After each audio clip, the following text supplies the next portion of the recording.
students, today we will study the poem that is Wind. Wind is the natural phenomena, and this poem has been written originally by the Tamil writer that is Subramaniam Bharati. Later it was translated into English by A.K. Ramanujan. Wind is a great motivational poem where the poet teaches us how to be strong both mentally and physically. The wind symbolizes the difficulties and challenges in life. Only a person who is strong mentally and physically can stand strong winds. The poet advises us to face such challenges boldly and confidently. Now students, I'll explain you the paragraph over here. First of all, we will read this. Wind, come softly, don't break the shutters of the windows. Don't scatter the papers. Don't throw down the books on the shelf. So here students, in these lines, the poet seems to be talking to the wind and requesting it to blow softly. और जो हवा है वो बहुत ही किसमें है, गुस्से में है, और वो क्या कर रही है, जो शटर्स हैं विंडो के, शटर किसे कहते हैं बेटा, जो पेन्स हैं, जो गेट जो है लगा होता है उसको बहुत टाइटली जो है वो उसको इधर से उधर हिला रही है. तो ऐसा लग रहा है कि it is breaking down the shutters of the window. But here the poet asked the window not to do so, because shutters क्या होते हैं, वो मैन को जो है स्ट्रांगली जो एनवायरनमेंट होता है बाहर, उससे प्रोटेक्ट करते हैं. By blowing softly the wind will show some consideration and allow man to stay protected. तो यहाँ पर पोएट जो है वो विंड से रिक्वेस्ट कर रहे हैं कि आप क्या करें, सॉफ्टली आए, धीरे से आए, इतना तेजी से नहीं आए जिससे कि जो विंडो है, विंडो के शटर्स जो है वो क्या हो जाए, ब्रेक हो जाए. Again the poet says when the wind blows, वो क्या करती है, सारे पेपर्स को जो है वो स्कैटर्ड कर देती है, मीन्स उड़ा देती है. And throws books down from the shelf, और शेल्फ से भी बुक क्या कर देती है, नीचे गिरा देती है जहाँ पर वो रखी हुई हैं. तो यहाँ पर पोएट जो है वो रिक्वेस्ट कर रहे हैं. So students, here you are seeing that papers and books need to be kept properly organized in a neat manner. Therefore, the poet does not want that the book should be scattered from the shelf. ऐसा इसलिए भी हो सकता है क्योंकि ये poet है बेटा, तो पोएट बुक्स एंड पेपर्स जो हैं उसके लिए काफ़ी इम्पोर्टेंट है, और उसने उसको जो है प्रॉपरली रखा हुआ है शेल्फ पर, और वो नहीं चाहता कि विंड जो है वो उसको स्कैटर कर दे. अब यहाँ पर जो हमें देखने में आ रहा है वो क्या है, बार बार स्टार्टिंग लाइन में क्या आ रहा है, don't and again don't. So the literary device जो यहाँ पर यूज हुई है वो क्या है, एनाफोरा. राइट स्टूडेंट्स, एनाफोरा जो है यहाँ पर यूज किया गया है. Now again we will read, look at here. So there, look what you did, you threw them all down, you tore the pages of the books, you brought rain again. तो कि students यहाँ पर poet regularly wind से arguments करते हैं और poet ऐसा लगता है जैसे विंड से बहुत ज़्यादा अनॉयड हैं, मीन्स नाराज़ हैं, और वो पॉइंट आउट कर रहे हैं स्कैटर्ड पेपर्स की तरफ और जो बुक्स जो गिरी हुई हैं फ्लोर पर उसकी तरफ पॉइंट आउट करते हैं। और वो कहते हैं ये सब क्या है, किसके रिजल्ट का नतीजा है। विंड जो है बहुत ज़्यादा गुस्से में है, दैट्स वाई ये सब हो रहा है। He tells to it to see that he mess everything over there.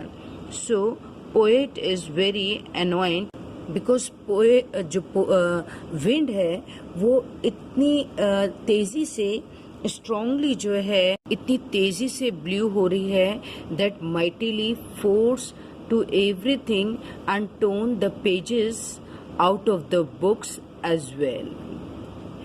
The poet does not limit his vision to just the inferior of the room, because the wind has caused many destruction outside the house.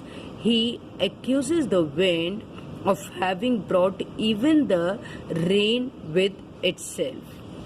So students, यहाँ पर जो poetic device use हुई है वो personification का use हुआ है। आप देख रहे हैं कि नॉन लिविंग थिंग्स जो हैं बिल्कुल ह्यूमन बींग्स की तरह बिहेव करते हैं। तो यहाँ पर कौन सी पोएटिक डिवाइस है, that is personification. Now we will read further.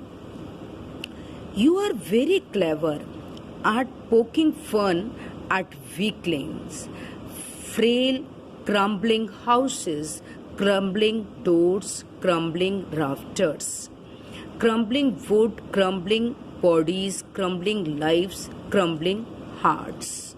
So the wind god bennoys and crushes them all. Here now the poet continues to talk to the wind. His tone and manner have changed. अब उसके बोलने का तरीका जो है वो बिल्कुल ही change हो गया है। उसको ऐसा एहसास हो रहा है कि शायद हवा जो है क्या कर रही है, प्रैंक कर रही है हमारे साथ बहुत ज़्यादा जो है वो। See in this line where we have read this, you are very clever at poking fun at weaklings. So here the word poking fun at means making fun of. weaklings मतलब वीक बॉडीज, जो बेचारे कमज़ोर हैं लोग, उनके ऊपर जो है आप क्या कर रहे हो, पोकिंग फन कर रहे हो, मीन्स मजाक कर रहे हो, या अभी मैंने आपको बताया कि आप प्रैंक कर रहे हो। यहाँ पर पोएट कहता है कि जो विंड है वो क्या कर रही है, वो प्रैंक कर रही है। किन लोगों पर, जो लोग गरीब हैं, जो बहुत ही जो हैं लाचार हैं, उन लोगों के ऊपर प्रैंक कर रही है। फ्रेल मतलब weak, and crumbling means destroying, breaking. And here students, rafter means sloping beam, जिससे हम सपोर्ट करते हैं अपने रूफ को, उसको कहते हैं। और आप देख रहे हैं यहाँ पर क्रम्बलिंग रिपीट हो रहा है, सी जो है, सी अल्फ़ाबेट जो है बार बार रिपीट हो रहा है। सो यहाँ पर कौन सी लिटरेरी डिवाइस है, that is alliteration. Right students, here the poet says, अगर कोई चीज़ जब काफ़ी स्ट्रॉन्ग होती है, जैसे विंड बहुत स्ट्रांगली जो है चल रही है, तो क्या है, वो सभी हाउसेस को, डोर्स को और राफ्टर्स को और वुड्स और जितने भी वीक लोग हैं उन लोगों को क्या कर रही है, सबको डिस्ट्रक्ट करती चली जा रही है, सबको डिस्ट्रॉय करती चली जा रही है। So here students, poet wishes to tell you that when it blows strongly and suddenly, leaving a trail of disaster in one's life, and then leaves as suddenly as it came. तो क्या कर रही है हवा, जब strongly चल रही है तो सभी चीज़ों को उसने क्या कर दिया, जो है ब्रेक करती जा रही है।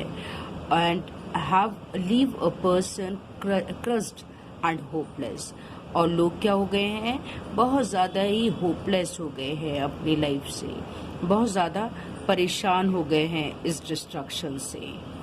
Here the wind god winnows and crushes them all.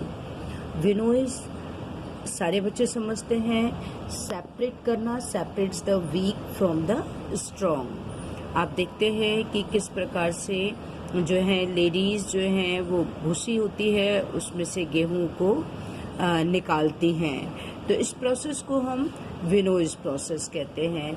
यहाँ पर पोएट जो है वो विंड को एड्रेस कर रहा है सम काइंड ऑफ गॉड, जो कि बिल्कुल विनोई की तरह वर्क कर रहा है, who acts like a winnowing and crushes them all, और सबको क्या करता चला जा रहा है, क्रश करता चला जा रहा है। Now will study read this poem again. He won't do what you tell him. So come, let's build strong homes. Let's join the doors firmly. Practice to firm the body. Now, here, at this point, we find a change in the poet's attitude. Instead of talking to the wind, he turns to the reader and tells them to act wisely, because the wind has a mind of its own and does not listen to what others have to say. अब यहाँ पर poet जो है reader को change करने के लिए कहता है, रीडर को बोलता है कि आप अपने आप को क्या करो, चेंज करो। क्यों? क्योंकि विंड तो उसका अपना माइंड है और वो बिल्कुल भी नहीं सुन रही है। इसलिए हमें क्या करना है, हमें जो है अपने घर जो है वो कैसे बनाने हैं, स्ट्रॉन्ग बनाने हैं। और दरवाजे कैसे बनाने हैं, firm. Firm means strong, strong frame बनाना है। स्टूडेंट्स, यहाँ पर पोएट क्या रिक्वेस्ट कर रहे हैं रीडर से कि वो अपने घरों को कैसे बनाएं, स्ट्रॉन्ग बनाएं। Let's join the doors firmly, और जो दरवाजे हैं उन्हें कैसे लगाएं, फर्मली लगाएं, अच्छे से लगाएं, इन अ फर्म मैनर। हमें क्या करना है, दरवाज़ों को फर्मली लगाना है। Practice to firm the body means यहाँ पर पोएट रिक्वेस्ट कर रहे हैं ह्यूमन बीइंग से कि उन्हें जो है राइट फ्रॉम द चाइल्डहुड उन्हें अपनी पर्सनैलिटी जो है वो स्ट्रांगली डेवलप करनी है, so that we do not get unnerved by any outside turbulence. Right students, and now will read it further. Make the heart steadfast. Do this and the wind will be friends with us. The wind blows out weak fires. He makes strong fires roar and flourish. His friendship is good. We praise him every day. Now here in these lines, the poet tells us other ways by which we can save and protect ourselves from the wind. Now students, here the word steadfast क्या मतलब होता है इसका, firm and determined. So we need to make ourselves strong both mentally and physically to face the onslaught of the wind. We need to build a strong heart which can withstand the pressure of the wind. Right students?